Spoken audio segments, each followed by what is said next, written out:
same energy. Work on being better when I'm 70. Your drip is just a water spring. You know I drip different, just the 7 seas. Good morning, my beautiful, beautiful babies. Oh my God, listen here. I know that y'all probably have been wondering, like, what in the world is going on with our morning motivation and our YouTube videos? What is going on? I'm so sorry. Y'all know that last week was my birthday. A lot was going on. A lot of people coming into town and just a lot of things going on. So I really apologize. I was off track big time. But we are back, babies. It's Monday morning. Welcome to Monday morning, everybody. Welcome to Monday morning. I hope everybody had a beautiful Juneteenth weekend.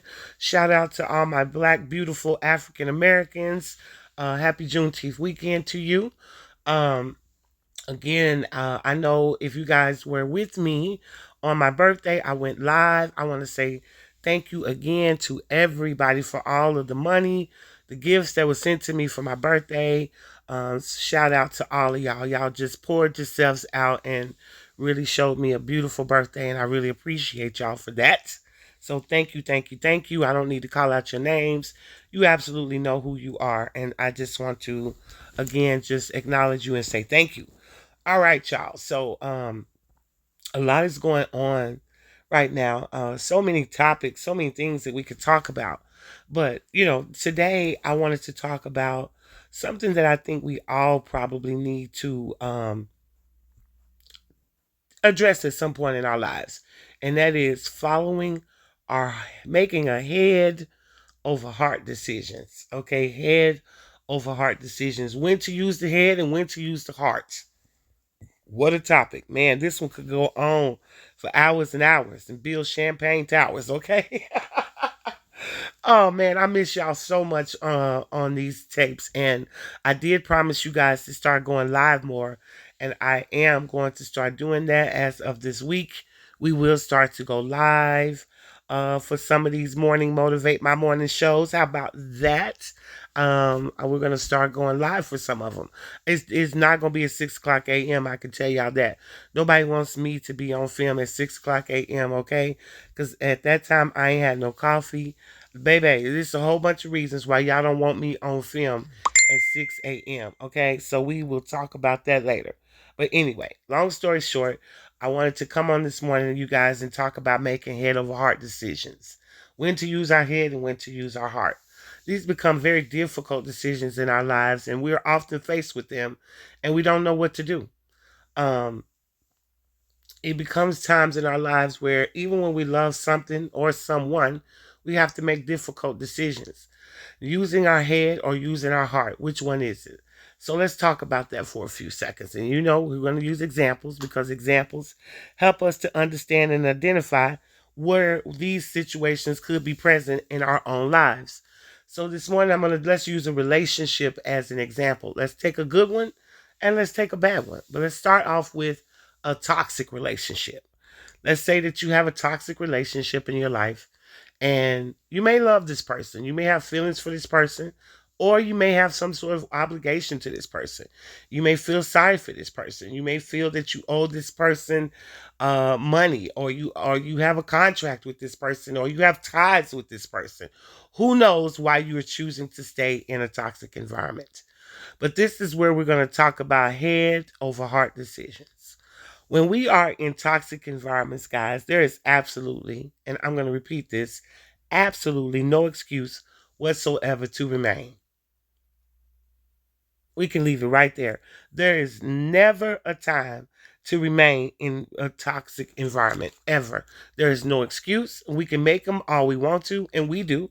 As human beings, we make all the excuses in the world, especially if there's a trauma bond present. And the trauma bond happens when we lock in with toxic people who trigger our they trigger our traumas, but at the same time soothe them in a certain way. And I know that's confusing, and we'll get into that a whole nother day. Because as they would say, that's a whole nother show, babies. Okay? But seriously, when we get into trauma bonds with people, not only are they toxic for us, but they somehow can soothe us at the same time. It's like they somehow soothe our toxic ways. They feed us our toxic things. And because of that, we have a tendency to want to hold on to them. A, because we're not ready to get rid of our toxic ways. And B, because we haven't addressed or grown up and matured enough to take responsibility for what's going on in our life and choose to heal. We choose to stay stuck in the mud. And these people are keeping us stuck in the mud. So therefore, they are actually giving us something that we actually are desiring at the time, when we would turn around and say that we would never desire such a thing. But in actuality, it is exactly what we're desiring. And because we're desiring it, we are manifesting it. Remember, we manifest everything we will have and want in our lives, good, bad, or ugly. So it's always good to take a look at what we manifesting. So not to get off track, let's go back to this. So now we make excuses to stay in toxic relationships. We make excuse after excuse after excuse. And the one thing that I've learned in my life is that when you decide to choose you, God will pave ways, miracles will happen, doors will open, things will turn around. Okay, we are afraid. We stay stuck because of fear. Well, what if this happens? And what if they tell my secrets? And what if they do this? And what if I lose all my money? And what if this? And what if that? What if you do? So what? Haven't you had to start over many, many times before? Isn't your peace worth you having to start over rather than to stay in a toxic environment that's literally eating away at you every day? Literally, staying in toxic environments is like taking poison every day, waiting for you to die. That's what's happening when we stay in toxic environments. But we're making heart over head decisions because we're using our heart this time, because we're caught up in our toxic ways. And this person is feeding our toxic ways. So we don't want to leave this person, place, or thing, because it serves us, whether this is a person, whether this is alcohol, whether this is drugs, whether this is an environment, whatever it is, whether this is a group of friends, whatever it is. Why do you choose to stay? Do not make excuses. Make a head over heart decision and decide that, hey, this isn't good for me and I need to get out of this. Now, what about the times when we are fearing the things that are good for us? What about the times when we are fearing the things that are good for us? And people would say, why would we do that? That is a good question. Why would we do that? But and on the contrary, we do it every single day. Every single day, we run from the very things that we pray from. We run from the very things that we pray for. I have seen so many people sit up and say, oh my God, I just want a woman or a man that'll do this, this, and this for me, and that I can depend on, and that I can build with, that I can call my Barack, or I could call my Michelle, or however your favorite, whoever it is, whatever. But you know what I mean. And when you get it, you don't appreciate it. Because why? You're still immature. You're still stuck in your immature ways. So you then make a heart over head decision again with using your heart when your heart is in the wrong place, when your heart is seeking the wrong things. When everything you ask for is right in your face, but yet you decide, nah, that's too good to be true, or nah, that can't be it, or nah, I'm not ready for it right now. God, I know I asked for it, but I ain't ready for that right now. Give me that later. Let me go out here and finish playing. Let me go out here and finish wrecking my life a little more. Let me go out here and sow some more seeds for bad karma. And then I'm going to come back and see if this gift you gave me is still waiting. Or I'm going to run away from this gift right now, God, because I asked for it, but I'm really not ready for it. I'm gonna make a head over heart decision this time, God. And I'm going to decide to choose me. And I'm going to decide that when you bring me my gifts, I'm going to be ready, because luck is opportunity meeting preparation. I'm going to be prepared when you come this time, God. I'm going to be ready to receive everything that has my name on it, because I'm ready. I'm ready to surrender. I'm ready to accept responsibility. I'm ready to give up the trauma and the toxicity in my life because it no longer works for me. You know how hard that is for us to do. It's so easy for us to look into other people's lives and tell them what they need to do, how they need to heal, what they could do to change, how they can make more money, how they could draw more love. We can do that so easily. But when it comes to ourselves, it's like we have on triple blindfolds. We can't see the forest for the freaking trees. We can't see what's right in front of us. Or is it that we don't want to see what's right in front of us? Because you can see that your life isn't being fulfilled doing it your way. You can see that your life isn't being fulfilled making the wrong decisions over and over and over again. If you've been doing things the same old way, how can you keep doing it that way and expect for something different to happen? That, my loves, is called insanity. We cannot keep on doing things the same way, expecting for a different result to happen. If you want something to change, you have to be the change that you seek. You have to be the change that you seek. You can't change other people. You can't change the environment. You can't change the world. You can't change the government. You can't change anybody but yourself. You can't change how you perceive things. You can change how you accept things. You can change how you maneuver around problems and obstacles in your life. Do you run to the bottle or do you get to the bottom of the problem and decide how to handle it nicely and maturely instead of thinking you need to smother it in Tito's and weed?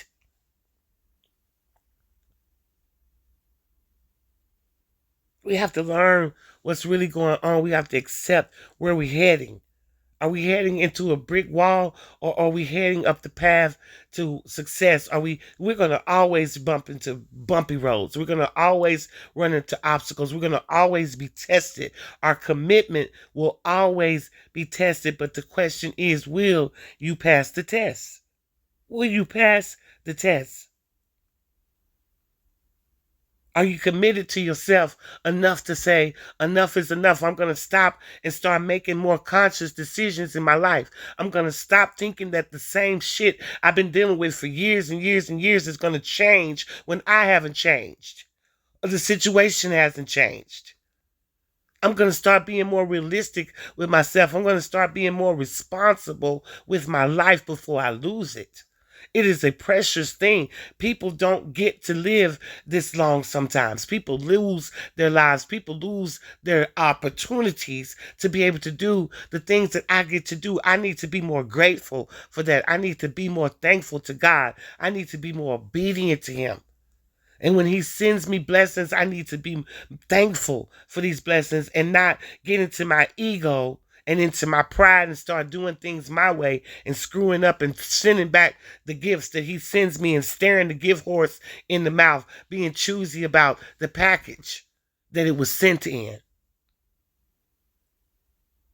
But yet the package contains everything you asked for. We got to grow up, people. We have to grow up. It's time to grow up. And I just came this morning to say, let's start making better decisions. Learn when to use the head and when to use the heart.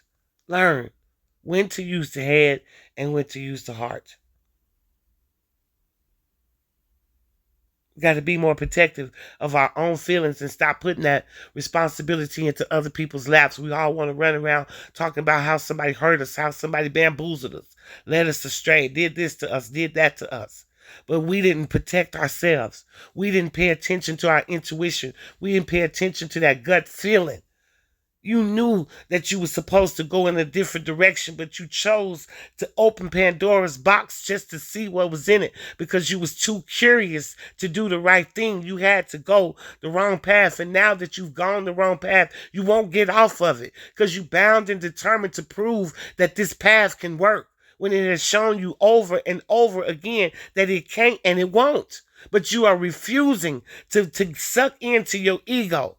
And we already know what the ego does. It either etches God out or it allows you to experience God's opportunities. Which one is your ego doing to you this morning? Is it allowing you to stay stuck trying to prove to the world that your way was the right way when it is proved to you over and over again that it is not and will not ever be? When are you going to get out the driver's seat and give Jesus back the wheel and realize that you have no control? You don't know what you are doing. Let Jesus have the wheel forever. Stay your ass in the passenger seat. That's where we at. And that's why I came to talk to y'all about this morning. Let's start making conscious decisions so we don't have to keep wrecking ourselves, so we don't have to stop wasting time off our lives. Ain't no days promised to us. We keep putting things off thinking, oh, we got plenty of time to come back to that. You don't know how long you got. You don't know how long the people involved got. You don't know these things. If God brought something into your life, that means the time is right now. Stop talking about I'm waiting on God. God is waiting on you. When he gave birth to you, he was ready. You keep pushing things back by not growing, by not being mature, by not making head over heart or heart over head decisions when the time is right. No one's waiting on no one. Time damn sure ain't waiting on nobody. So the time is now for us to stop and start making the right types of decisions. The ones that don't wreck our lives. Stop looking back and saying, damn, I wish I would, I coulda. Stop doing that. Stop and make conscious decisions. Think the things through that you're about to do. Ask yourself, why am I doing this? Always ask yourself, why am I doing this? That's the greatest question you can ask yourself, because the one thing I've learned to do in my own life is this. The one thing I learned is God doesn't expect for any of us to be perfect, because none of us are. We were born in sin. We're going to die in sin. We're all sinners. None of us are perfect. We're filthy, in fact. Okay? But the one thing that God judges us for is our intentions. So when we make decisions, always ask yourself, what are my intentions here? And if your intentions are for the greater good of yourself and everybody involved, then you are doing the right thing. But if you were doing things for selfish gain, for money, for lust, for deception, for anything that does not involve the greater good of yourself and everybody else involved, then you are not sowing the proper seeds that you need to be able to get out there and manifest the things that you're trying to manifest. You can't be out there doing deceptive behavioral things and thinking that you're going to manifest angelic things. You sow watermelon, you get watermelon. You sow lemon, you get lemon. You can't put in lemon and get pissed off because you didn't get a watermelon. You can't order a number 6 and then get mad because they didn't give you a number 10. You get what you ask for. You get what you sow. You put out bad shit, you get bad shit back. Remember that. When you hurting somebody, remember that's hurt times 10 coming back your way. When you rob somebody, that's robbing times 10. That's loss times 10 coming back your way. When you hate and you put evil eyes out there, whatever you're doing, that's times 10 coming back your way. Just remember, every piece of energy source that you put out into the universe will return to you 10 times its energy. So be careful what you put out. Be careful of the decisions that you make. Make sure that you're not making selfish decisions. I talk to women all the time who are in relationships with married men, and they want to sit on the phone and talk about the woman. The wife is not doing this and the wife is not doing that, and she's lazy and she don't do this and she don't do that. First of all, it's not your business. And she must be something, because the man that you want won't leave her. So she must be something. And my thing is, how can you sit up and talk about somebody's man that you screwing? I want to know how that works. You have no right to say anything about this woman. And remember, everything you say and put out, you get back. So if in fact you end up with this man, which I highly doubt, but if you did, How is it going to make you feel when you're the other woman that everybody else is talking about? When he's screwing you, when he's screwing around on you. Now you're the wife at home and there's a new mistress and now you're the topic of conversation. And now you don't cook and you don't clean and you don't do any of these things. Of course you don't, because you married a cheater who isn't loyal to himself or anyone. If he did it to the other woman, he would do it to you. That's how it works. So again, we have to start making better decisions. We have to start being more conscious about what we're saying and doing. Stop being so selfish and thinking it's all about us, because it's not. At the end of the day, there are people's hearts involved. There's people's minds involved. There's people's money involved. There's people's lives involved. People's children involved. You have to think about all these things when you start to make decisions. This isn't all about you. You don't just get to run around here all willy-nilly, having your cake and eating it too, running around here hurting people in your path and acting like it means nothing. This is how we can wake up and start healing not only ourselves, but the people around us. Because hurt people hurt and heal people heal. And I'm going to leave that right there. Because we can take this one, like I said, on for hours and hours. And I could do just that. Because this subject is very near and dear to me. I just get so tired of us hurting each other, hurting ourselves. But yet, no one's saying it. No one's addressing the elephant in the room. We all want to place the blame. We all want to be the victim, but nobody wants to take responsibility. Okay, so anyway, babies, you know I love you. We are here. I'm going to go live one day this week soon. I'm not sure exactly which day. I don't want to tell y'all that and disappoint, but just know we will be here every day this week. A couple of days this week, hopefully they will be live. I'm going to do my very best to do that for you guys. I got a couple of things that are urgent going on in my world right now, but we're going to make some time for my babies, okay? Also, again, just want to say thank you for the happy birthdays, shout-outs. Also, guys, I have a new magazine out called Balanced Life. Go to the community page and check it out. There is no fee to read it. It is featuring 50 black women over 50 living and doing the damn thing. Some beautiful women in there. We have some of our own tribe in there. We have Sabrina Walker, Carol Hill. Trying to think, is it anybody else from our tribe on there? I don't know, but we have a beautiful cover with Candy Farmer, our celebrity hairstylist, and Brooke Valentine on our cover this month, y'all. So very excited about that. Go check it out. It's on the community page. The link is there where you guys can go and check the magazine out for free. There is no fee to get a digital copy. However, if you'd like a hard copy, just email me and let me know. I'll put the information in the description box. And until tomorrow, my love, please be safe out here in these streets. Okay, please protect yourself. More important, your energy, your money, and your family. I love you. Mwah! And y'all know it ain't nothing you can do about it. See you tomorrow.